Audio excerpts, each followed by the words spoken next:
Hello. This morning, I would like to share with you what I've learned while my nephew was coming to stay with me during his 6th grade school year. My sister, a single mom, she enrolled into the Army. She wanted to have a better life for her son. Scott couldn't go with her to boot camp, so she asked if he could come stay with me, and I said, of course. Prior to Scott coming to stay with me, he was eating everything from fast food to TV dinners, and his favorite snack was in a bag with food coloring red, yellow, 5, and 6.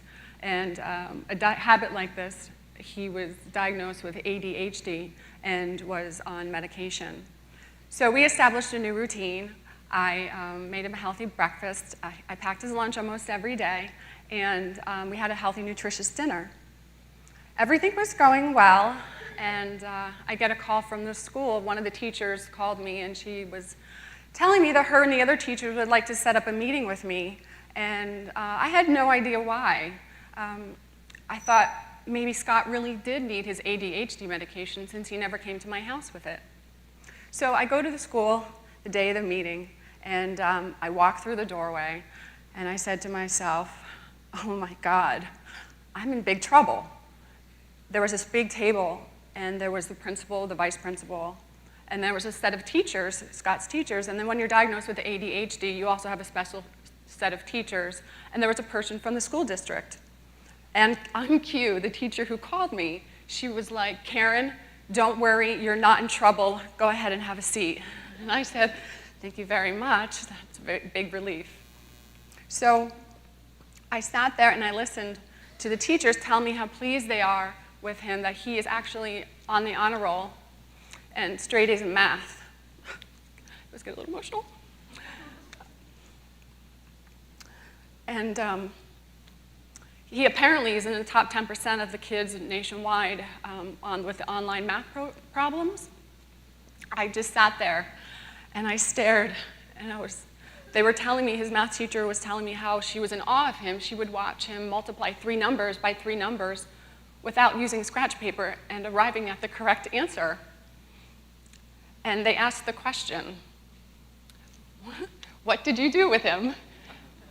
And I said, you know, this was my first time taking care of a teenager, so I only did what my mom did with me and my sisters growing up, and that was, you know, eating healthy, nutritious food. And they were actually finding it hard to understand how he could be a C student at best and then, you know, become an A student, straight A's in math. I thought to myself, if I can do this with a 6th grader, then I need to get out and talk to people.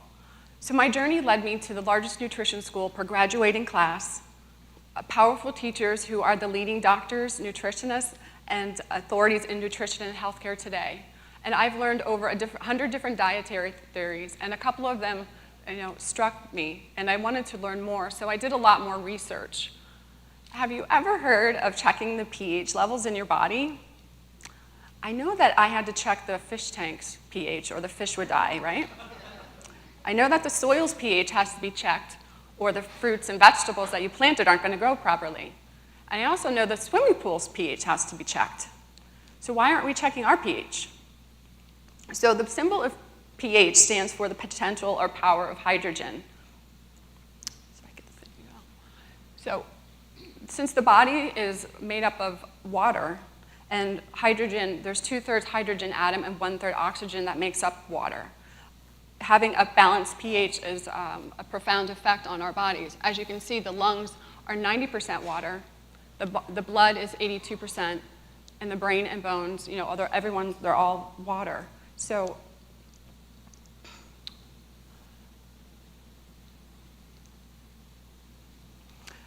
checking your pH is very, very important.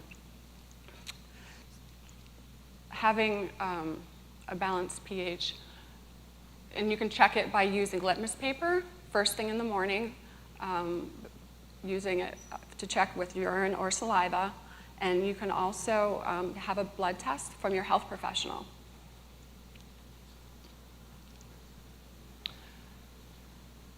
Using the 80-20 rule by having 80% of alkaline foods to 20% acidic foods on your plate is a great way to help you, balance your pH.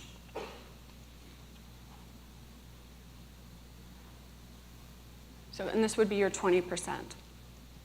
So, which leads me to my next dietary theory, which is mindful eating. Mindful eating is eating with awareness. It's, everyone kind of mindlessly stuffs their face with food in front of the TV, in front of the computer, while we're driving, or even, while we're running out of the house. So there are many elements to mindful eating.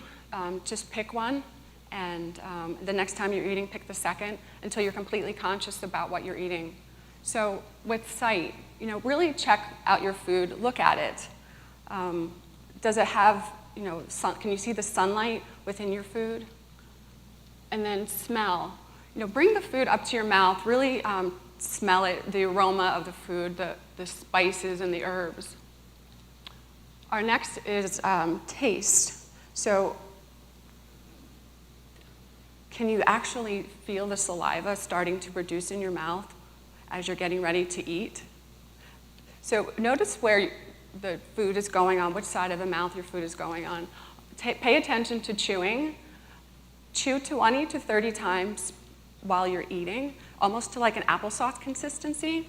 Your digestive system will have a better time breaking your food down.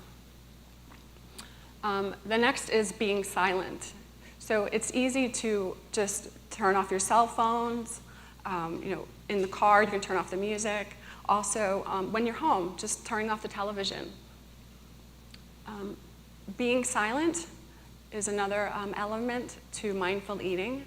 So and it's really easy just to be silent. If you're just too busy or too much stress, just sit silently.